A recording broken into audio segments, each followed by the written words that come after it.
I convene the October 16th, 2024 regular board meeting to order at 7 p.m. Jackie, please call the roll.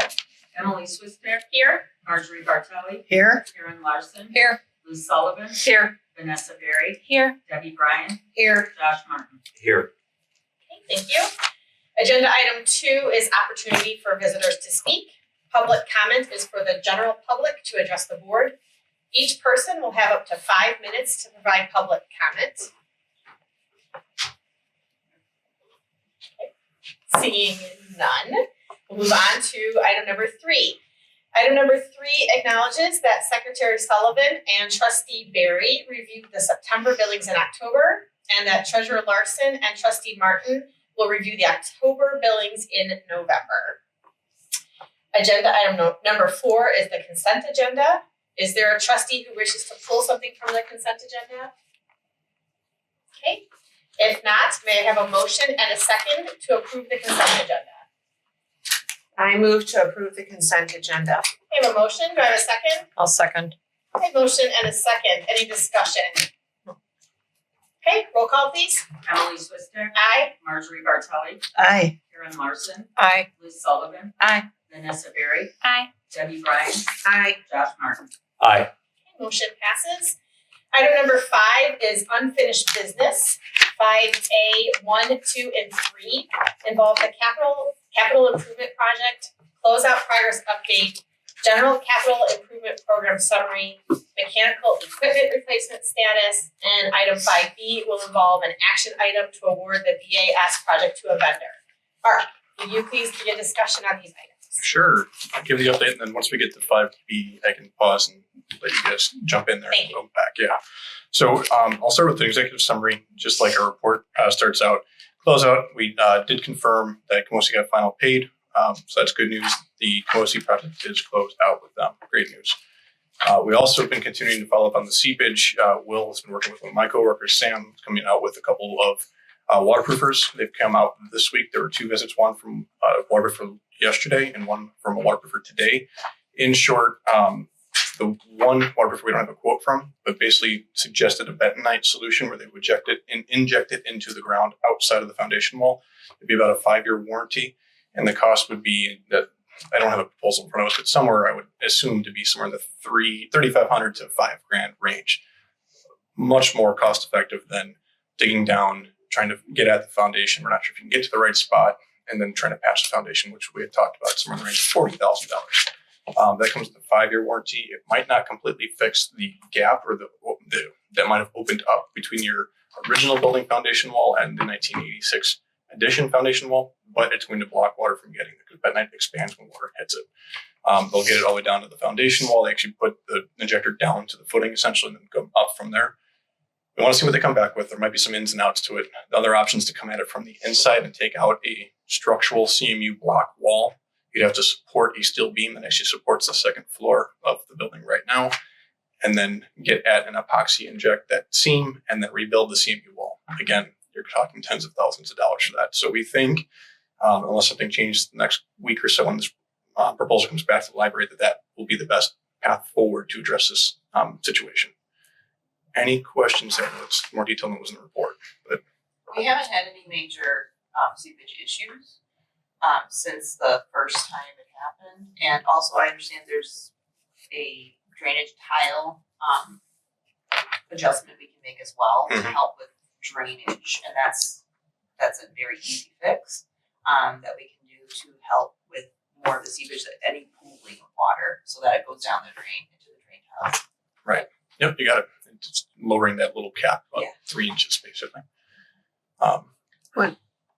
When was the first occurrence of a seepage problem? So the first time that we noticed it, I believe, was in early May. Yeah, in the spring. It had started raining a lot. It started, yeah, and it had gotten into the youth services office. So staff noticed that it was like someone had dumped a mop bucket back in the youth services office, which made no sense because there's carpet back there. So the carpet was soaked. And so we cleaned it, looked around. I didn't notice seepage anywhere else because the other spot that it was in that closet underneath the stairs at the south entrance. Yeah. And it was underneath some cardboard we had put down to place extra drop ceiling squares, and that had been soaking up a lot of the water. So when that finally reached saturation point, that's when I noticed water in that closet as well. Was it a foundation leak or just We're two a drain foundations. We assumed we can't get eyes on it. It's where two foundations butt up against each other. So your original building was basically a rectangle, right? And so when they connected and added on to that in 1986, give or take, they doweled into that foundation wall and just extended it further. So there's a gap between those two foundations that we believe has kind of opened up over time. And we've changed soil around that area, right? When we did the south entry. Drainage patterns somewhat changed when we did that. We have new drain tile coming in that area. So what might have happened, the water might have pulled up against that area that maybe it hadn't pulled up to that extent previously. And now it's coming through that gap that's been there since. It's not anything to do with extensive digging like from the renovation. It might be, I wouldn't put it on as a contractor caused issue. No, I'm It not would be more of suggesting that. I mean, when you Could be. dig and expand and Well, Yeah. on that point, like you're saying, whenever you pull dirt up and then you Sure. put it back down, it's no longer compacted. Mhm. So just like with anybody's house, if you're like planting plants or something Right, like that right. on your foundation or perimeter of your house, if you've got loose soil, it's going to accept more water Mhm. than compacted soil, and so that's what we think happened. okay. Yeah. Thank you. So that bentonite would kind of create a barrier before that water got to Mhm. that gap. Great. Thank you. Okay. And obviously, once we get a proposal or they get a proposal, we can review that together and make sure it's the right fit for you guys. At that point, I don't know if it's an administrative level of approval or what, but hopefully it's a quick solution at that point. Going into the capital improvement piece, though, the capital planning, I don't know why I had that hangover note, the details on page 2. There are no further details on this report. It really was leaving it to last month's discussion. So you got the full update last month with the numbers and everything else. What we're wanting to continue on just to have these numbers on here as you start to evaluate the mechanical equipment replacement and eventually the vacant lot planning that you'll have further discussions on as a group. For right now, what I'll jump into is the mechanical equipment replacement.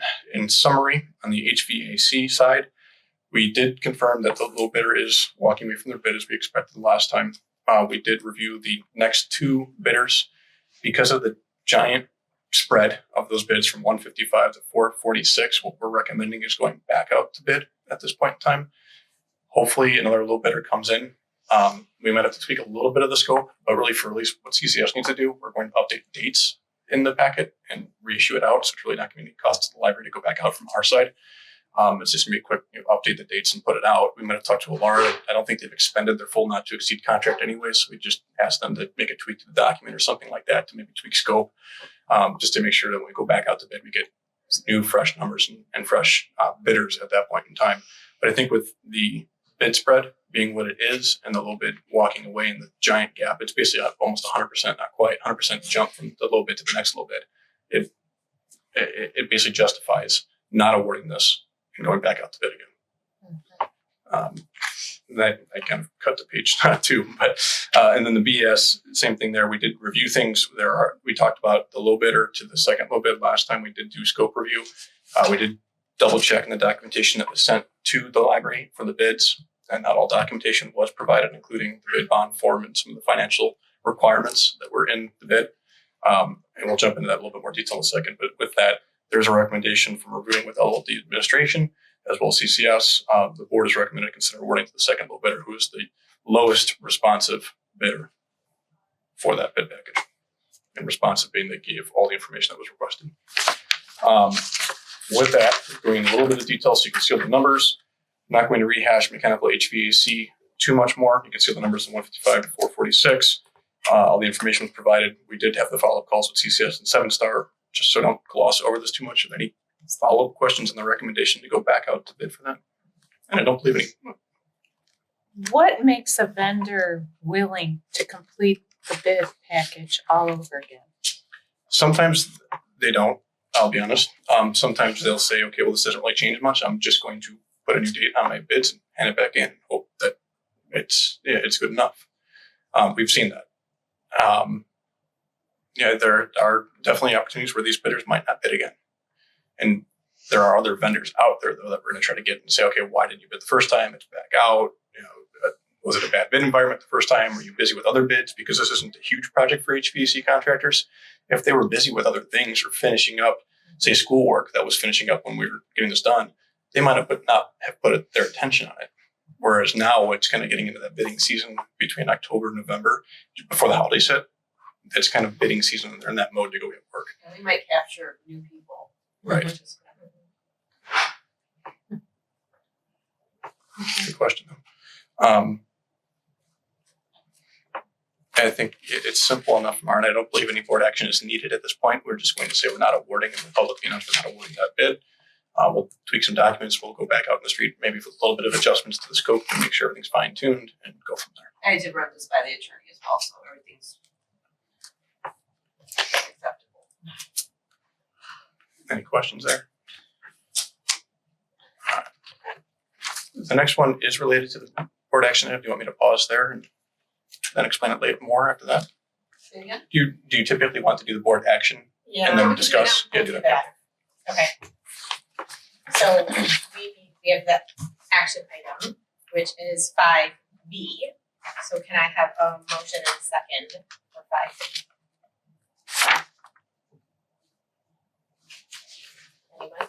I move to approve and award the BAS project to the lowest responsive and responsible bidder, Interactive Building Solutions, in the sum of $120,800. I'll second. Okay, I have a motion and a second. Okay, Mark, back to you. Sure. Thank you. So as we somewhat discussed before, the bid bond wasn't provided by Delta. It was confirmed by Alara that the adult was necessary to be in the base bid. In addition to that, documentation confirmed the contractor's insurance rating of 1.0 or less was not provided. 2 letters certifying absence of filing for protection of creditors, absence of contracts terminated for non-performance was not provided, and a letter from the bonding company certifying absence of claims was not provided, and then the AIA A305 was not provided. So there was substantial documentation not provided by the bidder that was provided by the other bidders. With that being the case, we then, since they are considered not responsive at that point, not responsible, we then start reviewing also the second little bit. We go to the next one. The next one is Interactive Building Systems. We did confirm and have Alara did do their due diligence and confirm that those products that are being put in, they're Honeywell products, but they're open source products that can be provided by multiple vendors in the Chicago region. And that's really, I'll call it a more open system than some of the other ones that are out there right now.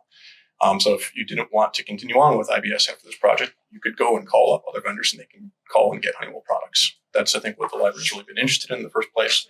Anyways, the $120,000, obviously, that includes everything that the library wanted. There is a deduct alternate to not do the terminal units of $46,000 less.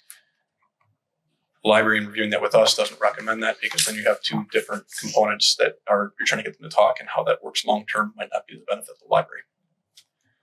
So therefore, the recommendation was for the full scope of the project at this point in time. I will confirm too that we did get a schedule from the firm, and the schedule will take. They're trying to not impact the library during their duration, so they're spreading out the work. They said they can cram it all in and try to get it done in a week or 2, but then you'd have people kind of all over. So once they start, after award, it would probably take 5 to 7 weeks for them to actually be on site with submittals and review processes for the submittals and things like that. Once they get going on site, that'll probably take 6 to 7 weeks for them to complete because they're going to go at a slower pace to make sure they're not impacting operations for the library. Any questions? Questions for Mark? Okay, Jackie, please call the roll. Emily Swister, Aye. Marjorie Bartelli, Aye. Karen Larson, Aye. Liz Sullivan, Aye. Vanessa Berry, Aye. Debbie Bryan, Aye. Josh Martin. Aye. Okay, thank you. Motion carries. Thanks, Mark. All right. Thank you. Thank you. Have a good night, everyone. Thank you. Good luck. So, Yeah. and good luck. Okay. Agenda item number 6 is committee reports. 6A is finance. No updates. We're still shooting for November-ish, December for investment for the financial advisor. Okay. Great. 6B is personnel and policy. We have a lot to go over tonight, and we'll probably have another meeting in the next month or 2. Thank you.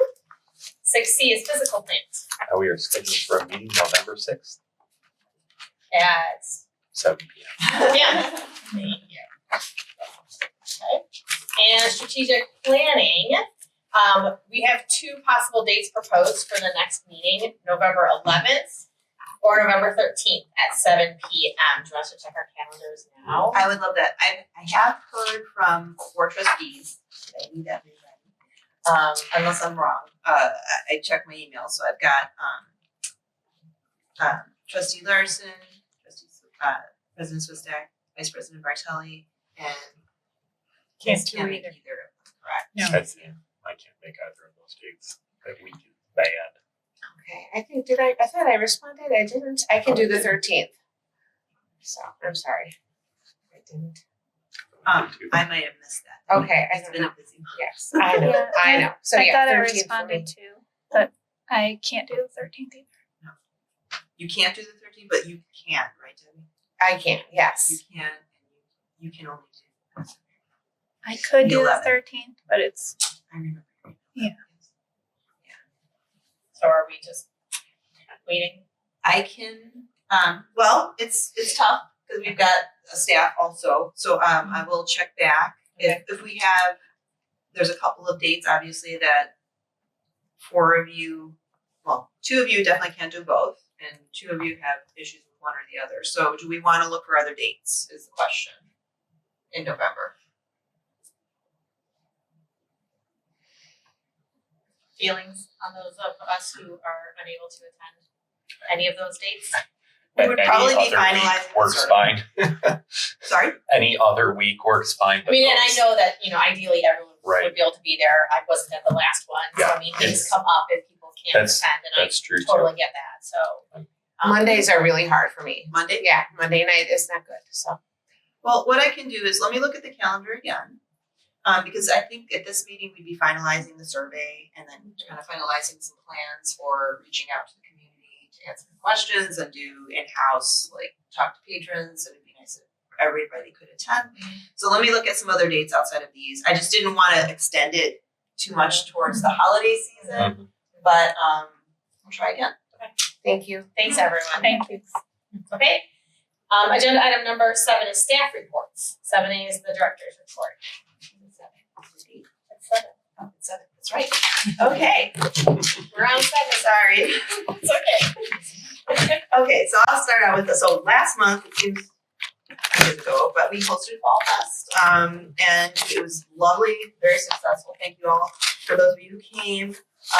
In this very room, we had a creepy carrot story time, and it was super successful. The room was packed. Outside, we had the always popular petting zoo, and the grilled cheese food truck line was all over the place, very popular as well.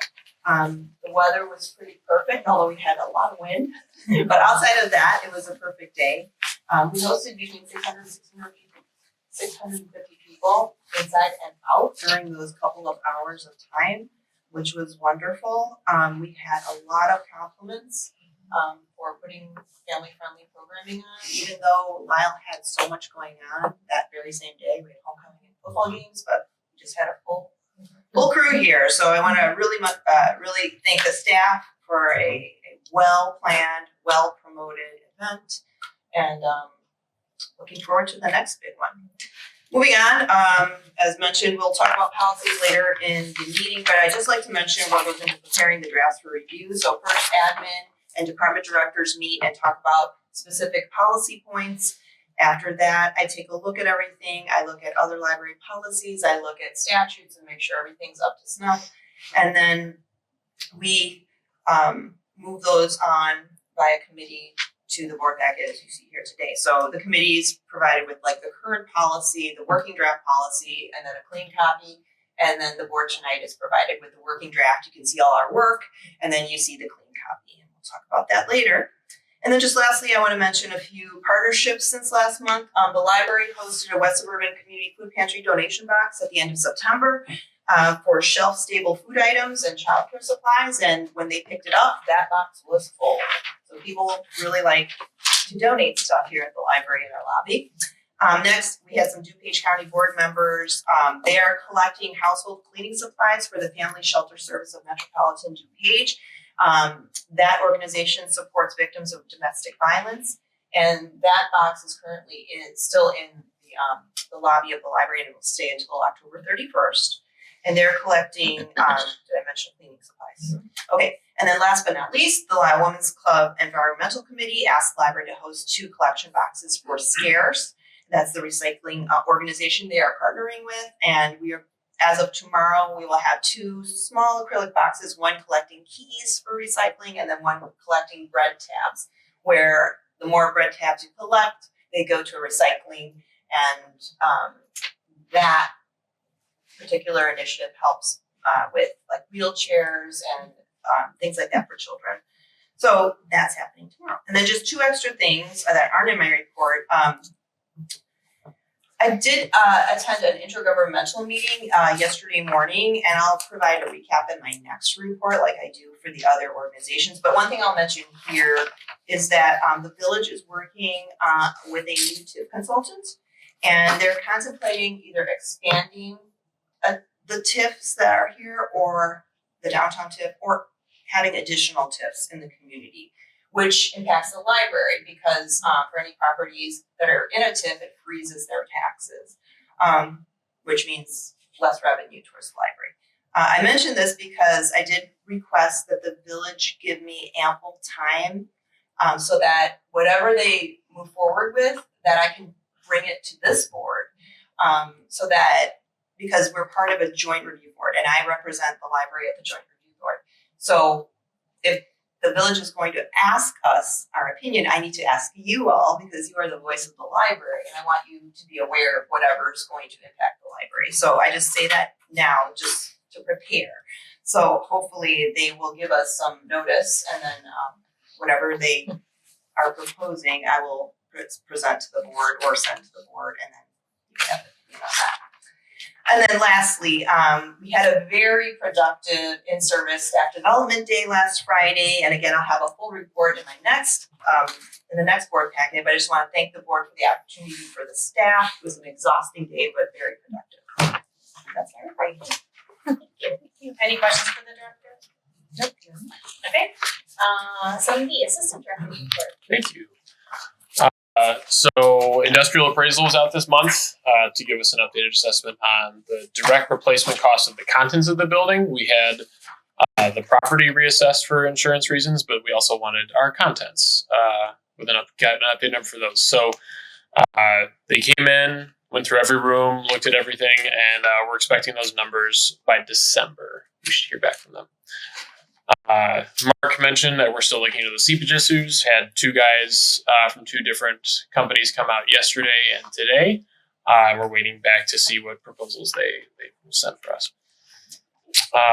Chicago Metro Fire Prevention came out to complete the annual fire extinguisher check.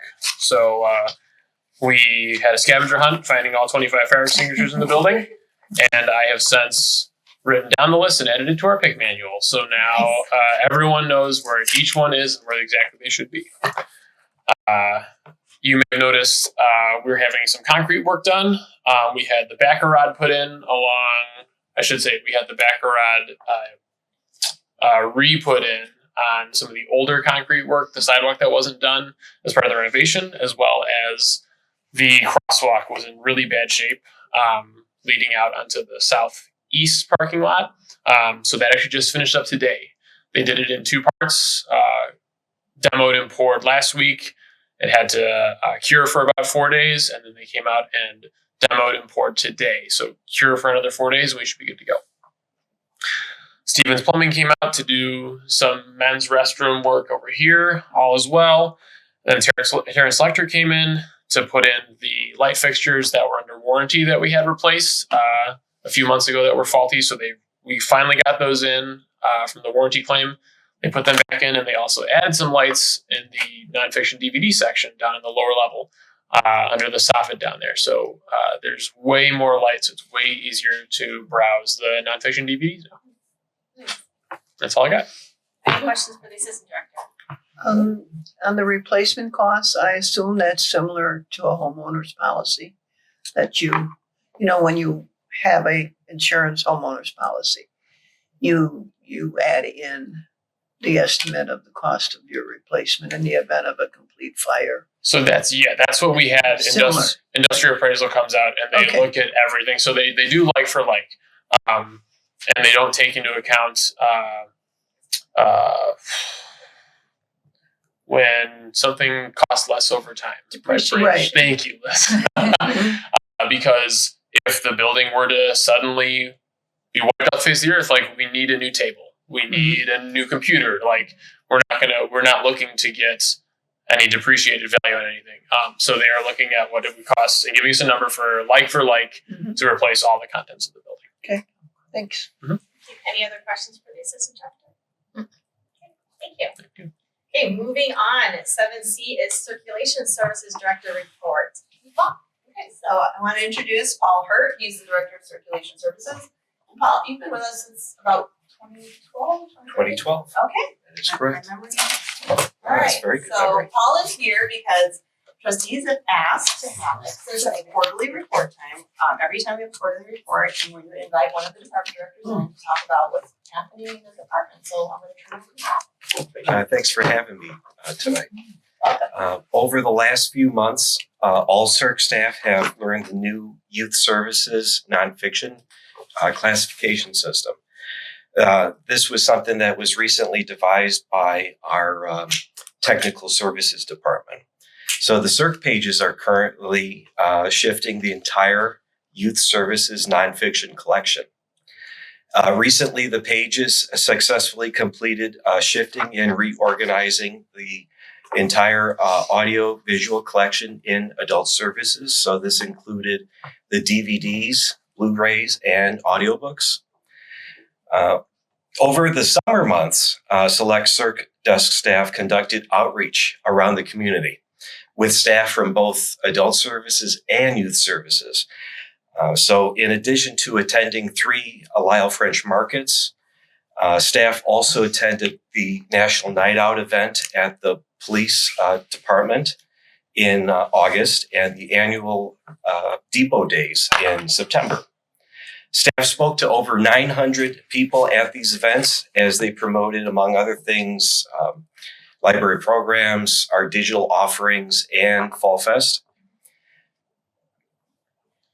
And my staff registered over 15 new patrons with Lisle library cards, renewed 5 others, and handed out several dog treats to very happy dogs.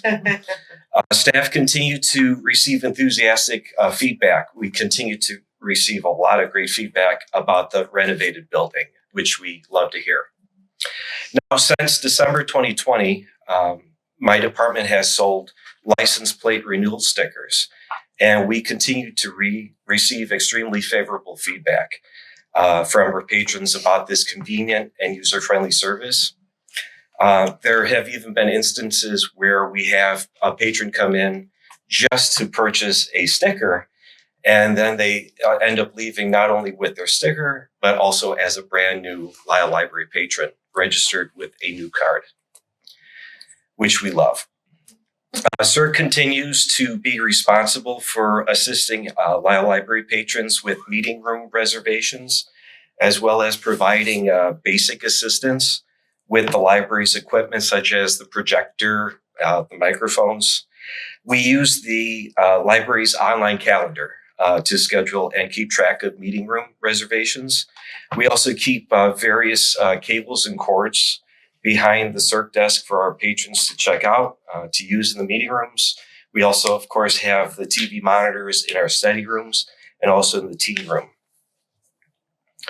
We also assist Lisle Library patrons with ginkgo and maple study room reservations.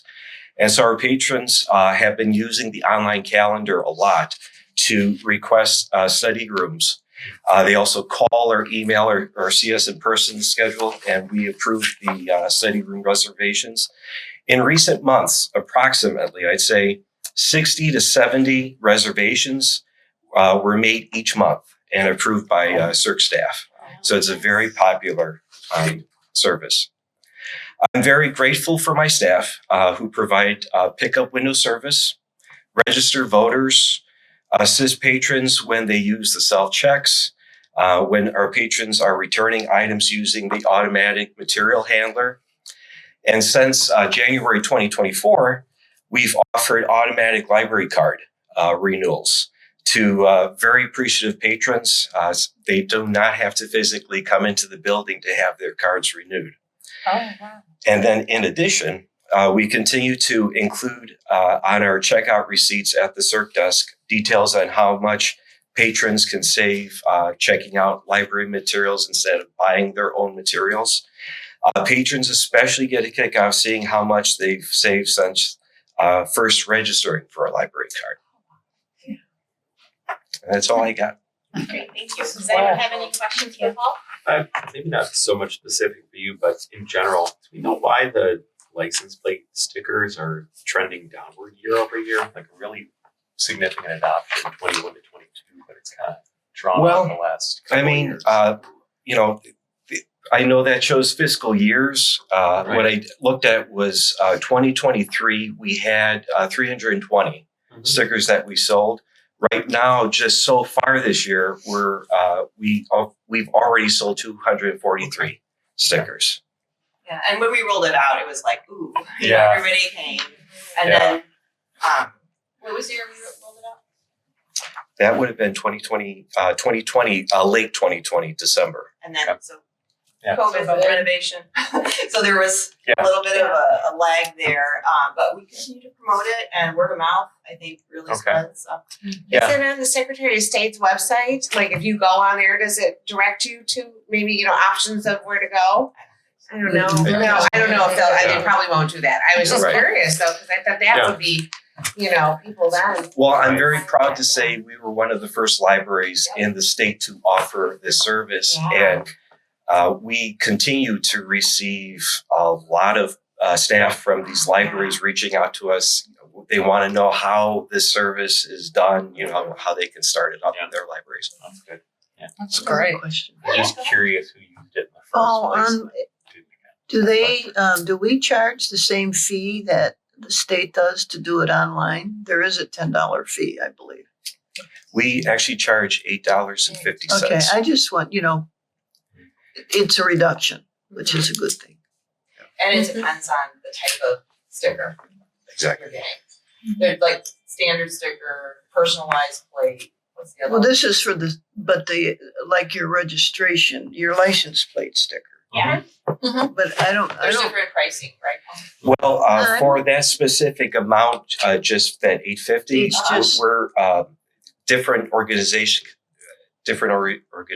can choose how much they want to charge per the Secretary of State. Oh, you mean the fee, just the the plate fee, the fee. Yeah, Or not for the vanity plate or sorry, anything. yeah. No, Sorry. Service. Understood. no. But yeah, ours is $8.50. Some places charge $10. Yes. Right. Okay, thanks. Any other questions for Paul? Thank you so Thank much. you. I really Thanks, enjoyed everyone. your report, Yes. and you do have a wonderful staff. Always so professional and pleasant, Appreciate it. Thank you so and much. always working. When you walk in, Oh, gosh, very yes. nice visual. So thank you for your time. Thank you, Paul. Thank you. Thank you. Learned a lot. Yeah. Item number 8 is new business. 8A is to acknowledge payment of earned and unused vacation time as required by Illinois Wage Payment and Collection Act 820 ILCS 115/5. This payment shall not exceed $1,047.71 to be paid to Sherry Bush. 8B is to approve resolution 24-04, a resolution to determine an estimate of funds for the 2024-2025 fiscal year. I need a motion and a second, and then the director will summarize. I move to approve resolution 24-04, a resolution to determine estimate of funds for the library district's 2024-25 fiscal year. Okay, a motion, can I have a second, please? I'll second. Okay, motion and a second, Director Weinstein. Yes, so this is, we do this every year. This is just a statement to the public to let the public know we are not going to be levying more than 4.9999%. And it's basically a not to exceed number. So what we do is we take last year's levy extension, we put in 4.99% and we let the public know we will not levy beyond that number. Okay, thanks, Sarah. Does anyone have any questions before we vote? Okay, Jackie, please call the roll. Emily Swissair, Aye. Marjorie Bartelli, Aye. Karen Larson, Aye. Liz Sullivan, Aye. Vanessa Berry, Aye. Debbie Ryan, Aye. Josh Martin. Aye. Thank you, motion passes. 8C is to approve LLD policy 645, displays and exhibits. I need a motion and a second, and then the director will summarize. I move to approve the revision of LLD policy 645, displays and exhibits. I have a motion, can I have a second? I'll second. Okay, motion and a second, Director Weinstein? So I just wanna start out, we have a lot of policies, I'm not going to go into serious detail. But I do wanna compliment the committee for doing really good work and all of the information in here, so if you have questions, feel free. But this policy 645 was last updated 10 years ago. Since then, our library has physically changed. There's a new introduction, there's criteria that's been outlined here. Under B, this describes the YS display cases and guidelines for that. C outlines Gallery 777 exhibits, expands on those guidelines. Those guidelines came from the online submission application, but we felt, and the department directors felt like the policy needed a little bit more teeth there for the adult exhibits, so that's why that's in there. I think that's my summary, unless there's any questions. Does anyone have any feedback in addition to what the committee worked on? No? Okay, Jackie, please call the roll. Emily Swissair, Aye. Marjorie Bartelli, Aye. Karen Larson, Aye. Liz Sullivan, Aye. Vanessa Berry, Aye. Debbie Ryan, Aye. Josh Martin. Aye. Motion passes. 8D is to approve LLD policy 500, collection management. I need a motion and a second, and then the director will summarize. I move to approve the revision of LLD policy 500, collection management. I'll second. I have a motion and a second, Director Weinstein. Okay, this policy was last updated 10 years ago as well. Has a better introduction, purpose statement, and a new responsibility statement under B. Under C, we provide the general standards, and then D provides a more detailed criteria, which now combines both print and digital. There's no need to separate those. D, E, and F. E just had an addition to include awards under the sources. F is a new section that describes why and how we place materials in the building, because we had questions about that. G describes the maintenance and management of the collection, such as weeding and replacements and repairs. And then H just has contact information regarding recommendations to the collection. Okay. I have a couple things on the clean copies on 64, 65. It's just a formatting issue. On the top of page 64, there's not a space before the D selection criteria, and then on 65, there's not a space before the G collection maintenance and management. And I think it's just a Where were the two letters?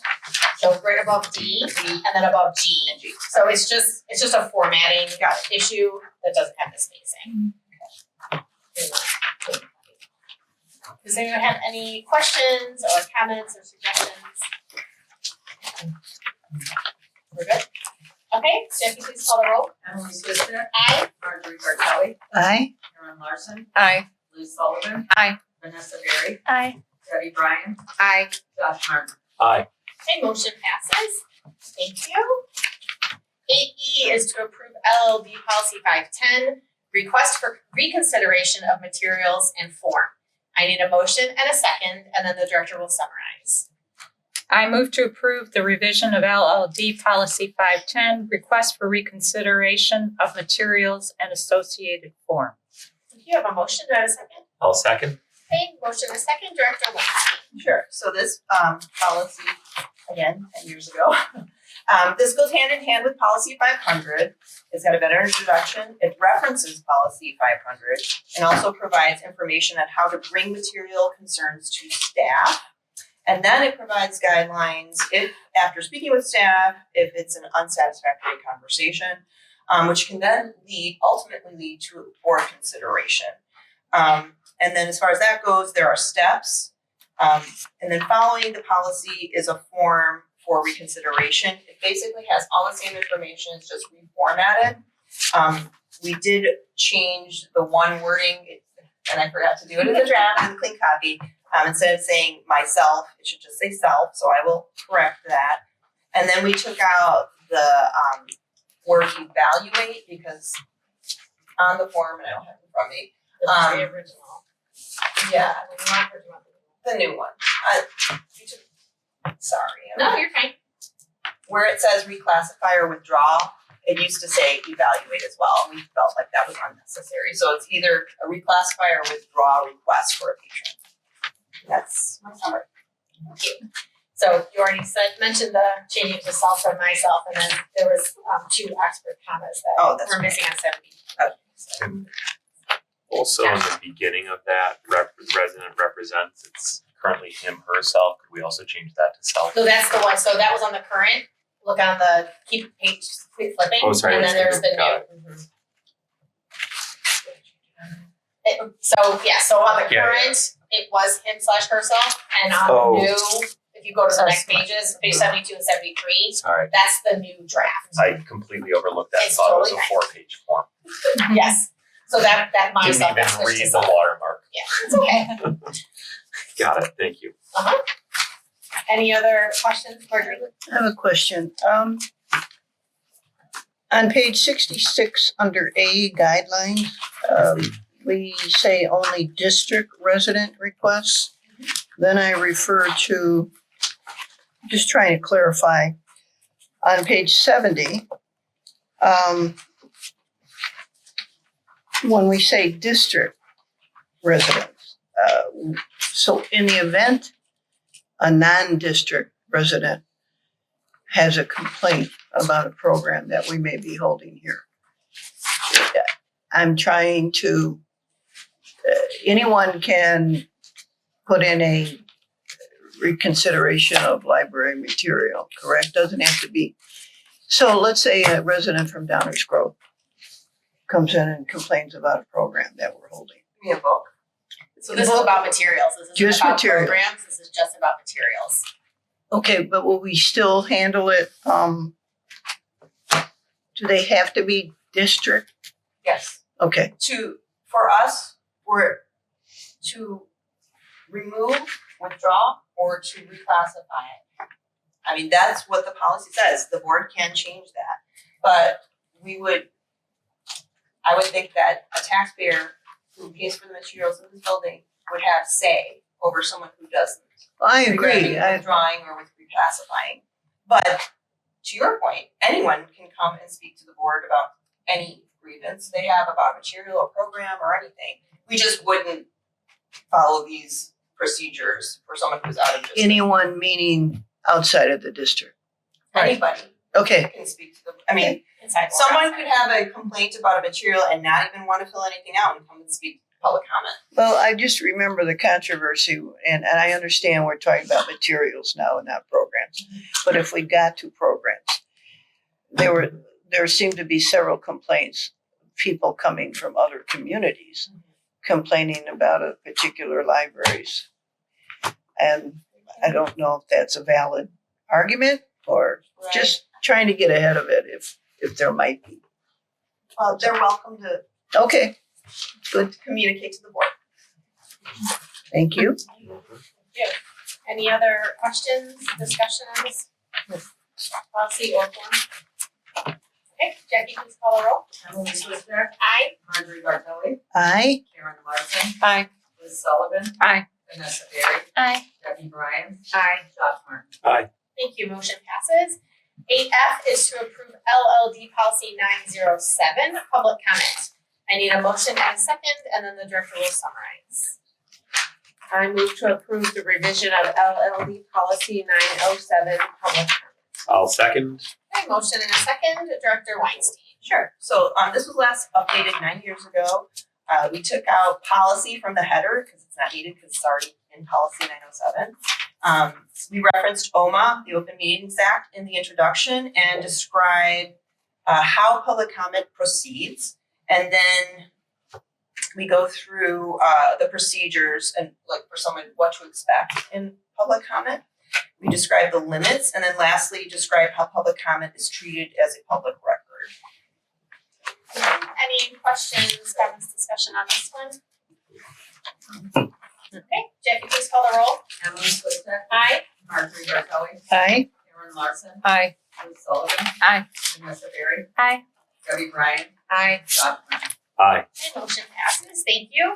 8G is to approve LLD policy 620, tobacco, smoke, and vape-free environment. I need a motion and a second, and then the director will summarize.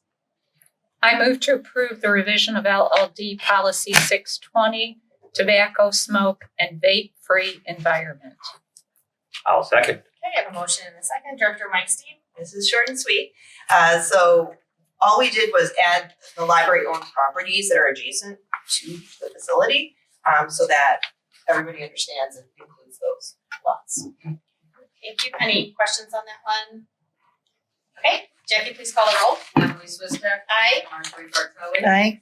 Karen Larson. Aye. Liz Sullivan. Aye. Vanessa Berry. Aye. Debbie Ryan. Aye. Josh Graham. Aye. Okay, motion passes. Thank you. 8H is to approve LLD policy 635, signs and displaying promotional literature / materials.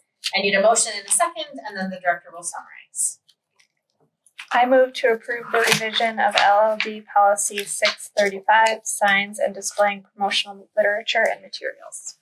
I will second. Okay, motion and a second. Director Weinstein. Okay, so this one was done 5 years ago, which is better. The introduction has an added sentence that includes what we're talking about is any signage on the campus, just to cover all our bases. And then under A, we added a restriction on flyers asking for money. B stays pretty much the same. C has more specific details about special exhibits that outline what is appropriate. So we've had requests from outside vendors and organizations, but we really had nothing in the policy that really lets people know what's appropriate. That's that. Thank you. Questions? Just on page 82 and then on 84 under permitted special exhibits. Number 3, should that be synchronized with a LLD program or an LLD program? Wait, which one? That's why. Is it A or N? It's number A. 3. And, well, it's and with L because it has that vowel sound to start it, right? But if it was by a library district or library, then it would be us. Yes. Okay, I'm trying to, Yeah. follow How your we're saying it. footsteps. Yeah, So it's how- I'm really reading these. Any other questions? Okay, Jackie, please call the roll. Emily Swiftner. Aye. Marjorie Bartelli. Aye. Karen Larson. Aye. Liz Sullivan. Aye. Vanessa Berry. Aye. Debbie Ryan. Aye. Josh Graham. Aye. Okay, thank you. Motion passes. 8I is to approve LLD policy 905, Open Meetings Act. I need a motion and a second, and the director will summarize. I move to approve the revision of LLD policy 905, open meetings act. I'll Aye. second. Okay, motion and a second. Director Weinstein. Okay, so 9 years ago, this was last revised. Again, took out the word policy from the title, not needed. And we're going from just 2 little paragraphs to something a little bit more meaty. It better outlines the main points and a new paragraph at the end that talks about training requirements for not only trustees, but also for staff. Okay, any questions about this one? Okay, Jackie, please call the roll. Emily Swiftner. Aye. Marjorie Bartelli. Aye. Karen Larson. Aye. Liz Sullivan. Aye. Vanessa Berry. Aye. Debbie Ryan. Aye. Josh Graham. Aye. Okay, motion passes. Thank you. Item 9, opportunity for trustee comments. I'm gonna go first tonight. I just wanted to say, it was a great turnout at Fall Fest. I was only here for a little bit because I had other stuff going on with my family. But I was glad to be here for the time that I was and see so many people enjoying what the library's offering. So that's fantastic. And the other thing I wanted to say was I have been enjoying driving just through my neighborhood and seeing more houses with the LLD yard sign out and noticing them like, oh, that's a new one and that's a new one. And so I'm excited to see those as well. So that's it for me. Secretary Sullivan, you're up. Well, to piggyback on what you said about Fall Fest, there was somebody who asked me as I was parking, because I parked at St. John's, who asked me what the mass was about, the special mass. and I said, no, we're going over to the library. So I thought that was interesting. But so Fall Fest was great, and enjoyed being here, and I was truly impressed with how many people really like grilled cheese, because the line just snaked everywhere. And other than that, keep up the good work. Thank you. Trustee Martin. I really appreciate the report from the circulation director. It was good to check in. I know it's something that we specifically asked for, so it was great to hear that and the outreach related to it. Also thoroughly appreciate the work on editing all of those policies, especially after 10 years. Doing that on a regular basis in my daily life, I understand the amount of work involved. So just getting them cleaned up and updated and relevant is very important. So thank you for all the work on that committee. Thank you. Treasurer Larson. I don't have anything at this time. Thank you. Trustee Bryan. Well, I second what Josh said about the policies and about the presentation. I mean, I love the quarterly report, so it was fun to have one in person. And I did take a walk through youth services and look at the new classification, and that's really great. I love that we're just kind of on the cutting edge of what's new. And I was talking with Terry, and she said that Downers Grove is doing that with their cookbooks as well. And so it's hard to break from the Dewey Decimal System, but I think it's good to keep up with what is current, so I think it looks great. I know it was a huge undertaking, so great work. More browsable, I think. Yeah, oh yeah, definitely. So, and yeah, but even making the determinations was probably It's a lot of talking. Does technical service do it on their own, or do they have something to match it with? Is there a standard for it? It's really using other libraries as well as working with the department directors on what's most. Okay, yeah, because when you do the Dewey Decimal, you match with like the Library of Congress, right? Yeah, so there's no base. But they still use Dewey. Yeah, But we're using language that the general kids can public do it, right? is able to Yeah, do. absolutely. Yeah, I love it. So great work. Thank you. Thank you. Trustee Berry. Fall Fest was great. And on the last half day for the Lisle schools, the library was the middle school hangout again. So that's always nice to see. And It was your first sharing of. yeah. And thank you for making that so easy for me, because I had no idea what I was doing. So Okay. Vice President Martelli. Love the Fall Fest. I got to personally meet Jasper the rabbit. Took a picture with him, and the little kids in my family were very impressed. So I was a hit for that. Also appreciate the work on all the policies. Great job. And I'd like to thank the people who put together the quarterly reports. Read all of them. Great news. And for Paul Hurt attending the meeting. That's it. Thank you. All right. Last item on the agenda is to adjourn. May I have a motion and a second? I move to adjourn. I'll second. Motion and a second. All those in favor? Aye. All right. We are adjourned at 7:53 p.m.